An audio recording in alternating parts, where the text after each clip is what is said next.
Ok, buenas noches, bienvenidos al foro libre online de prevención en salud emocional, en donde cada viernes transmitimos a las 8 de la noche con un tema relacionado con la psicología, la prevención en salud emocional. Vemos temas diversos de psicología clínica, psicología educativa, psicopedagogía, relaciones, autoestima, psiconutrición, etcétera. La clase queda grabada, se sube a YouTube y al finalizar pues les voy a presentar las redes sociales en donde nos pueden seguir si todavía no nos siguen. Y yo me llamo Tiffany Chi, soy psicóloga y el día de hoy nos acompaña Gibran Criollo. Él es un especialista, es entrenador profesional entrenador personal, perdón, de atletas de alto rendimiento, ¿no es así?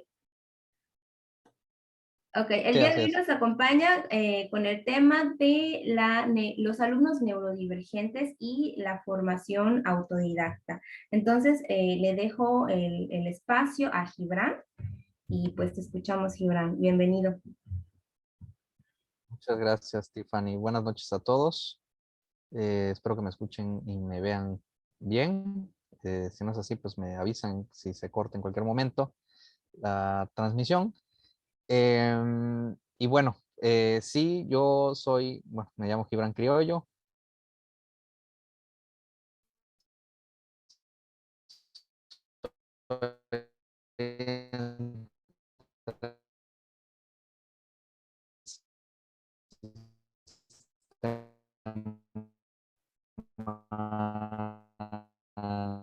Disculpa, Gibran, sí se está cortando un poquito el audio, el video también. Cientos de músculos.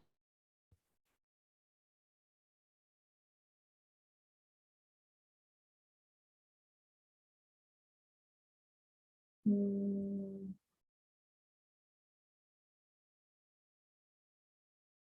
ya se cortó. Ok, bueno, mientras regresa Gibran, pueden ir formulando sus preguntas y escribirlas en el chat o mandármelas al chat privado de Zoom. Y también comentar de dónde nos ven, por qué les interesó el tema, para mandar saluditos en lo que Gibran se vuelve a conectar.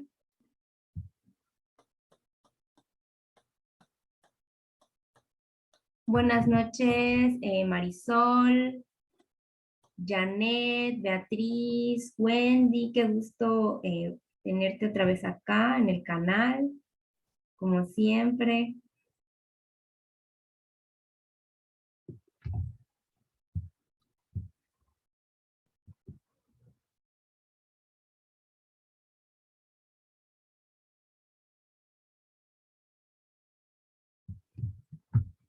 Bueno, mientras regresa Gibran, les voy a proyectar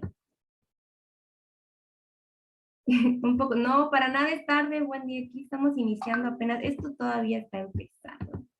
No te preocupes. Bueno, pues vamos a ver unos conceptos previos, ¿sí? Sobre qué es la neurodiversidad. Eh, la neurodiversidad es un término muy reciente que fue acuñado a partir de los años 90 por una socióloga y activista, que significa, bueno, es un estudio que pretende poner claro que hay una variación natural entre un cerebro y otro en la especie humana. Es decir, a pesar de que todos los seres humanos somos parecidos, ¿sí? Tenemos pues el mismo cuerpo, el mismo sistema, los mismos órganos. El cerebro de cada uno varía, ¿sí? No es el mismo. A esto se le denomina neurodiversidad. Entonces, a las personas de la especie humana que poseen un rango, por decirlo, normal de esta pequeña variación, se les denomina personas neurotípicas, ¿sí? Esas personas comparten una serie de características en comparación con otras. Ahora, la neurodivergencia se refiere a que hay personas, ¿sí? Que estos cambios son más, estas variaciones son más marcadas. Entonces se les denomina como neuroatípicas o neurodivergentes. Y entre ellas podemos encontrar a los individuos con autismo, con dislexia, con TDAH, con síndrome de Tourette, discalculia, disgrafia y otros trastornos. ¿Sí? Esta parte de la población representa entre un 15 y un 20%. ¿Sí? Y comparte un desarrollo neurológico en algunos aspectos diferentes al de la mayoría. Estos términos de neurodiversidad y de neurodivergencia fueron propuestos por la comunidad del autismo para pues disminuir y más que nada disminuir y prevenir lo que es la discriminación por presentar estas condiciones. Es decir, es más saludable, es más ético ver estas capacidades distintas y diferentes de las personas como variaciones, ¿sí? Como neurodiversidades o neurodivergencias, y que cada uno pues aprende según pues cómo está constituido, ¿no? Entonces, esto en cuanto a la educación, dice, la idea de la neurodiversidad es establecer un cambio de paradigma en la escuela. En lugar de ver a los alumnos con problemas de aprendizaje, sufriendo de un déficit, sugiere que hablemos de sus fortalezas, ¿sí? Y esto pues deja pues mucho que pensar, ¿no? De, por ejemplo, cómo están constituidas la estructura escolar, los espacios, ¿sí? Si favorecen o si obstaculizan los aprendizajes, no solamente de ¿cómo se llama? De los alumnos neurodivergentes, sino también de los demás alumnos. O sea, es decir, poner atención en qué facilita el aprendizaje y qué lo obstaculiza. Ok, acaba de regresar Gibran. Ya estás de vuelta.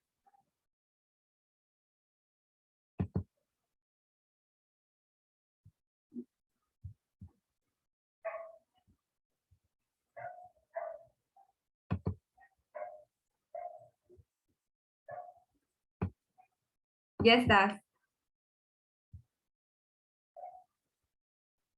Ay, no se te escucha, no se escucha tu audio. Hola, hola, hola, hola. 2, 3. ¿Ya? Ok. Entonces a lo mejor no lo tengo que acercar por acá. Bienvenida de vuelta. Ah, gracias.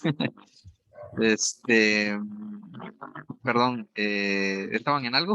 ¿O continúo? No, Estaba dando una pequeña introducción en cuanto a los conceptos previos de neurodiversidad, neurodivergencia, ok.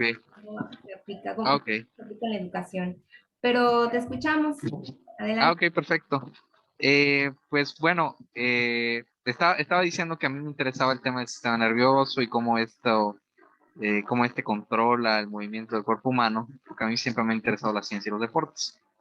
Entonces, eh, o sea, se preguntaron, bueno, ¿qué tiene que ver esto con el tema educativo? Pero en un momento más voy a hacer esa conexión, porque uno de los temas que a mí me interesan es el tema de aprendizaje motor, no nada más de control motor, sino también el tema de adquisición de habilidades motrices.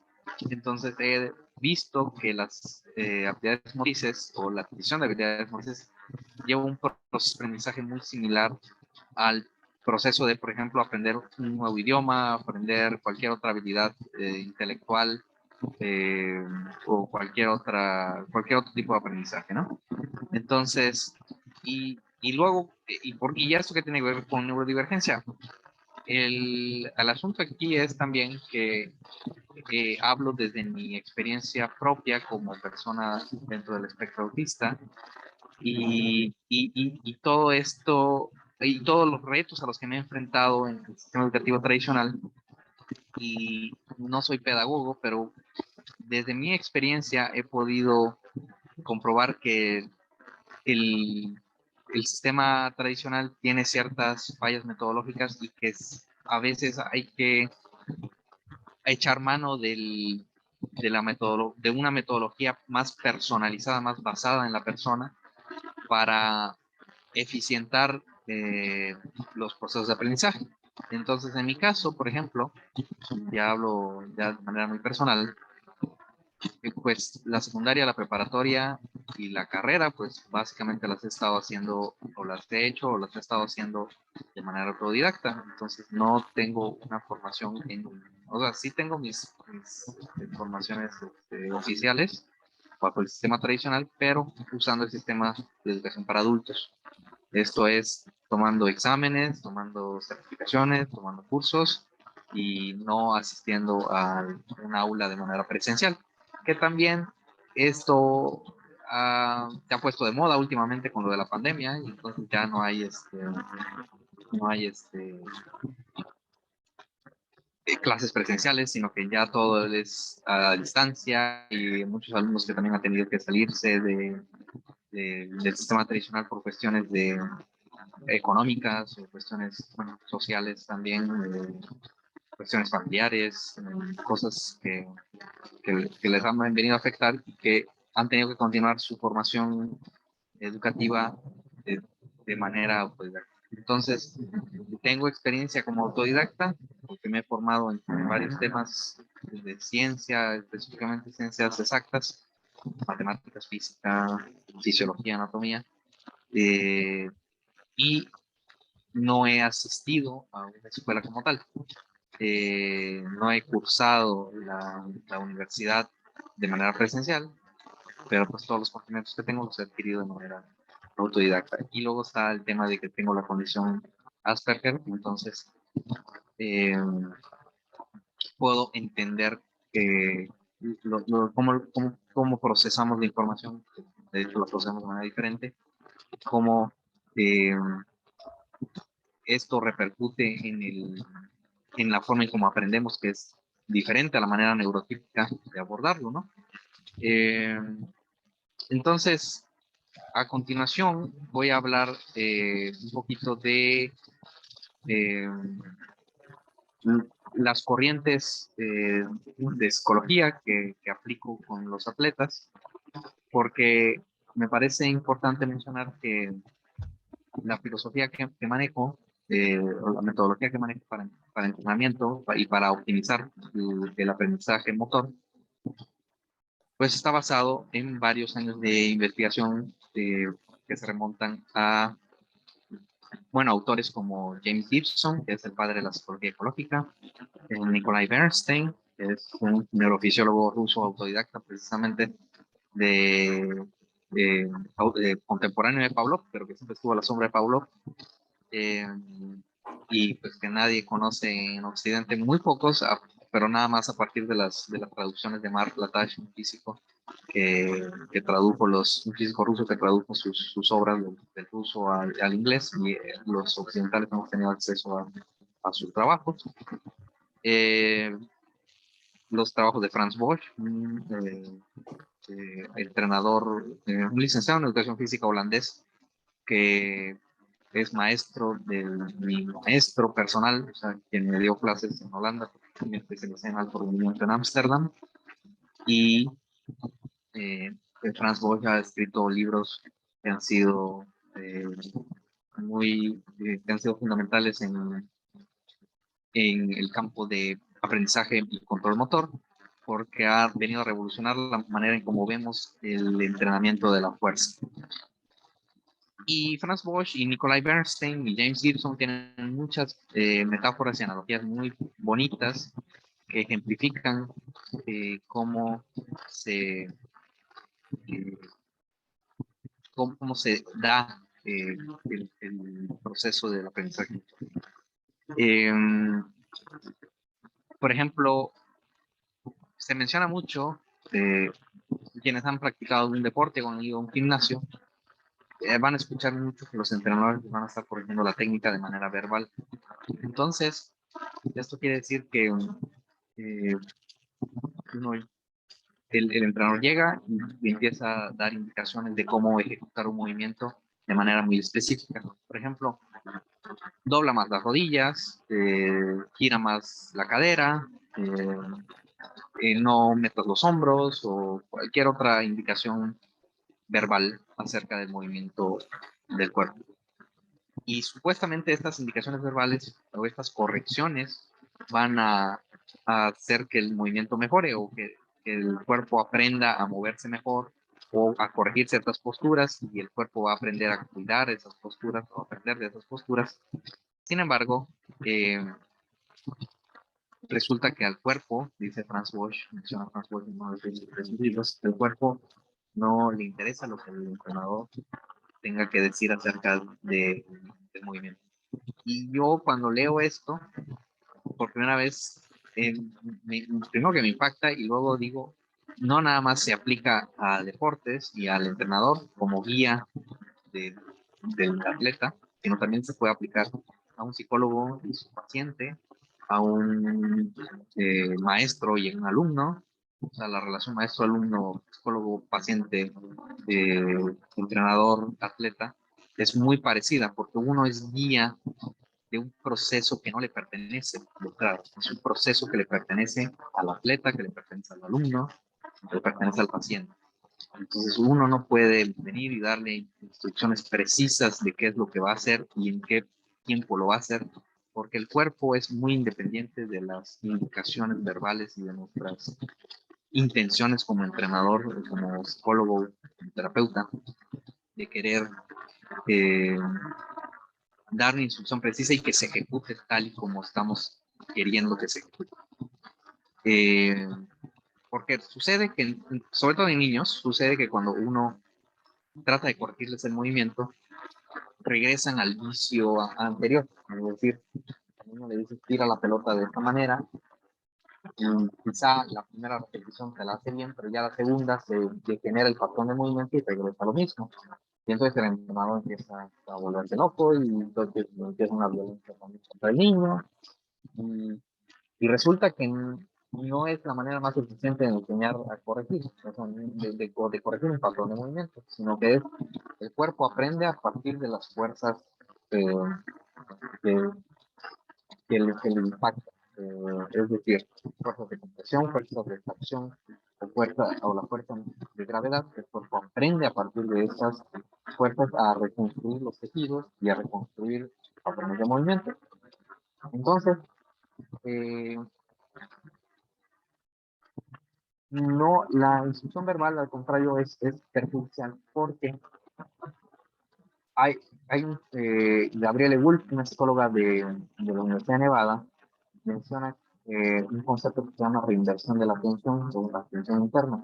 Esto quiere decir que la, eh, el atleta, aunque yo no lo atleta específicamente, pero también puede ser un alumno en un examen, el atleta, por ejemplo, cuando va a tirar un penal, es muy futbolista. Entonces empieza a aplicar en su técnica, empieza a aplicar en dónde están la posición de los miembros, eh, pero empieza a pensar en mil cosas menos en el objetivo que es dónde voy a colocar la pelota.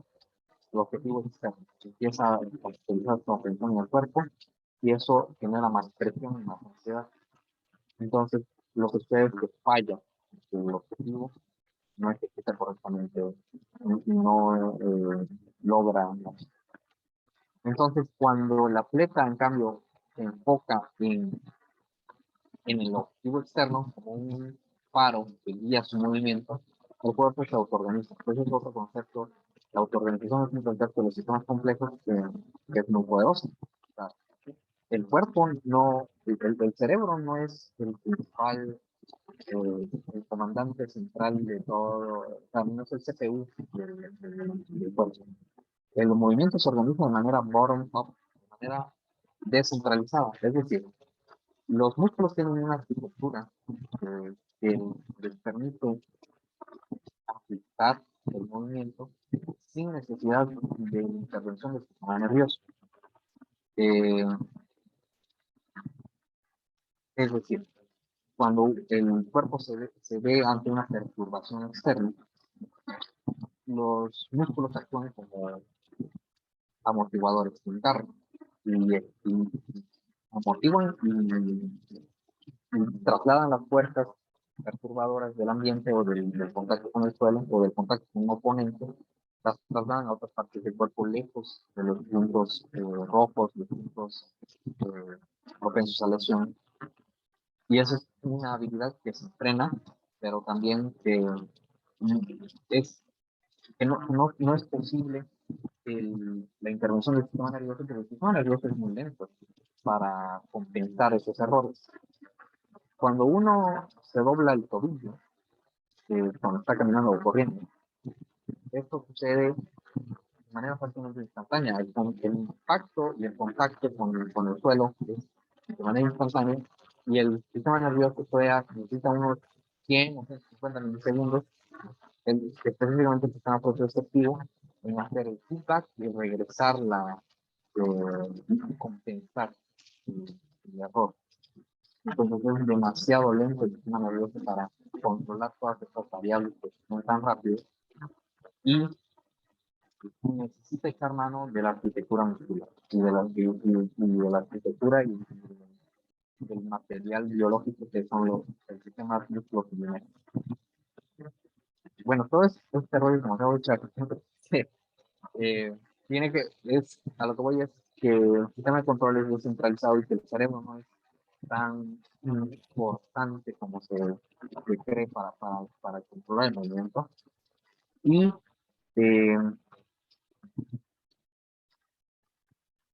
y lo mismo sucede para, por ejemplo, cuestiones de percepción. Entonces, de hecho en los diapos, los diapositivas que tenían por allá, que te había mandado ahorita, la número 5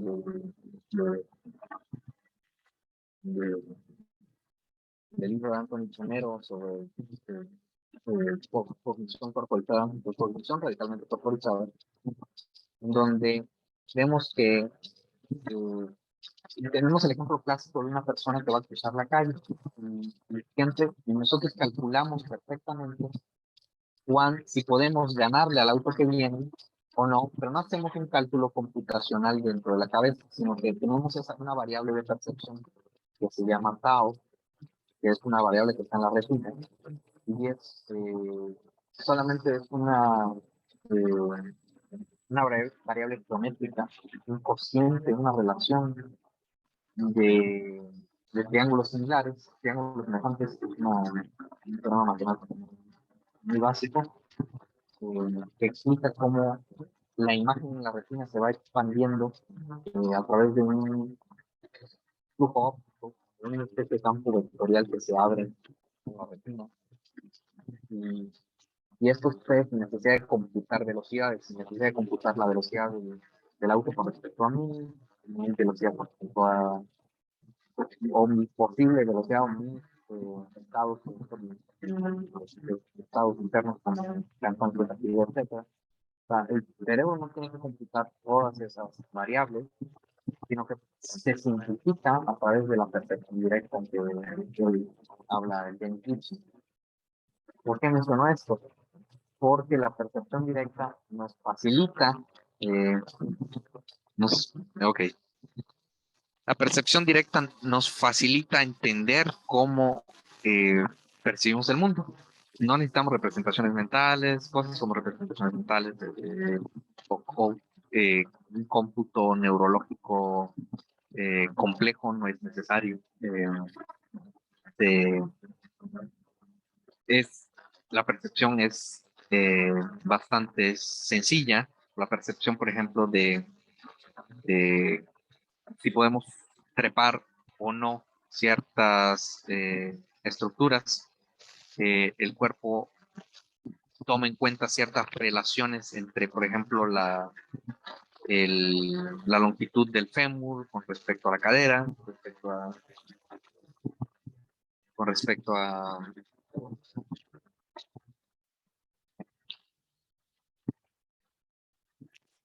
ya, perdón, es que no, mencionaba a alguien que no se escuchaba bien. Creo que el micrófono de la computadora creo que se escucha mejor que el micrófono que tengo en los audífonos. ¿Es así? ¿Se escucha mejor? Se escuchaba claro, pero ahora se escucha mucho mejor, así es. Ah, ok, perfecto. Ok, ya. Gracias. Eh, entonces, decía que la teoría de la percepción directa simplifica mucho cómo controlamos el movimiento a través de nuestros sentidos.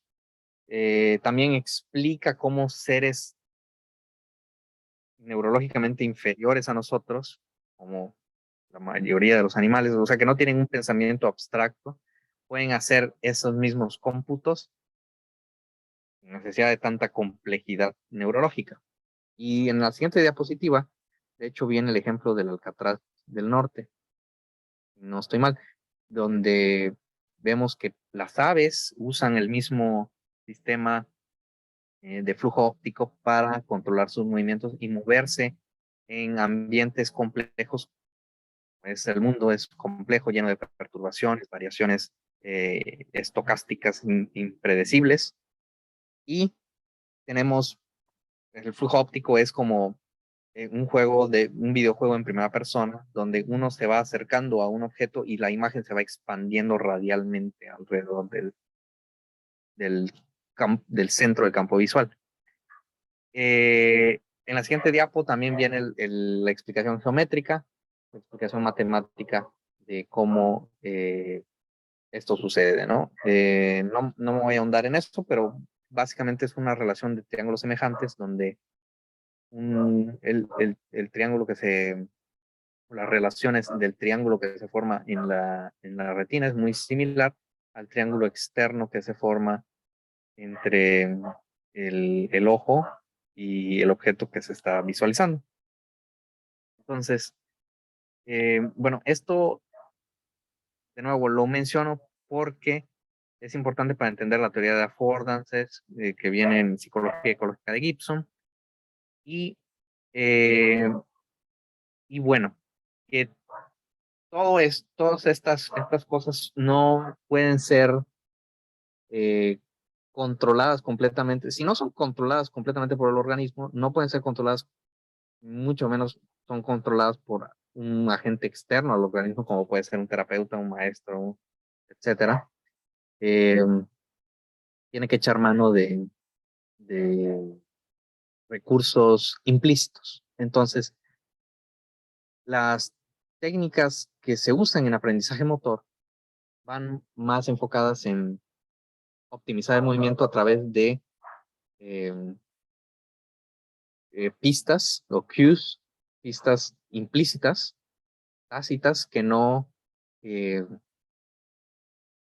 que no afectan o que no generan el fenómeno de reinversión de la atención interna, que no, que permiten un control inconsciente del movimiento, vaya. O sea, porque un atleta de alto rendimiento tiene que ejecutar sus acciones de manera inconsciente, de manera que él solo se enfoque en conseguir sus objetivos y todo el cuerpo autoorganiza a través de estos faros, de estas guías que son la percepción directa, que son esta variable tau, en el caso del flujo óptico, y hay otras variables que según sea el sentido, hay sentido lo sensorial, según sea, hay distintas variables que están descritas en la literatura especializada y es necesario estas, estas, eh, estas variables explicarlas o entenderlas para comprender que mm, no es o sea, que es necesario un abordaje implícito y que es un abordaje totalmente inconsciente, que es algo que el control del movimiento pasa de manera inconsciente en el cerebro y no es un, un, este, no es completamente voluntario, no es 100% voluntario. Entonces tenemos que usar una metodología de enseñanza que sea implícita y eh, que no le perjudique al atleta o al alumno. Y igual aquí en el tau es la variable de tiempo para contacto y lo que veía es, o sea, por ejemplo, el caso del béisbol, un pitcher un lanzador que es capaz de llegar a velocidades, lanzar una pelota a velocidades de 90 millas por hora, o que es equivalente a 154 kilómetros por hora, estás hablando de que tienes 0.4 segundos para reaccionar, para tomar la decisión de hacerle swing a la pelota y conectarla, o no hacerlo. Y en todo caso, y aparte hacerlo en el momento correcto, entonces todo eso no puede ser computado, no, el cerebro no tendría tiempo de hacer todo el cómputo, todo el cálculo, y el organismo tiene que echar mano de esta información que no se necesita ser computada y que está disponible en la retina directamente. Entonces, eso con respecto a la variable tau, pero también hay otras variables, como les comentaba, de la relación cadera, la longitud de cadera con el longitud del escalón, etcétera, ¿no? Entonces, ¿a qué iba con esto? Que el alumno y el atleta son responsables de su propio proceso de aprendizaje, porque independientemente de lo que uno pueda opinar o sea, uno puede periodizar y programar el entrenamiento, pero depende del atleta y del alumno y estos objetivos se cumplen en el tiempo que se requiere. Y siempre hay que hacer ajustes al programa de entrenamiento porque no siempre se consiguen los objetivos en el momento que se requieren. Entonces, vuelvo a lo mismo con el aula. No todos los alumnos responden de la misma manera al estímulo del maestro y hay que hacer ajustes tanto personales como ajustes en cuanto a la periodización. Hay que ser bastante más flexibles de lo que el sistema nos permite para poder hacer más eficiente el proceso de aprendizaje. No es exclusivo también, o sea, tengo que mencionarlo, no es exclusivo de los alumnos neurodivergentes de estas dificultades, sino que también las encontramos en los alumnos neurotípicos y que eh, idealmente tendría que ser así, o sea, tendría que ser un abordaje personalizado porque así es el entrenamiento.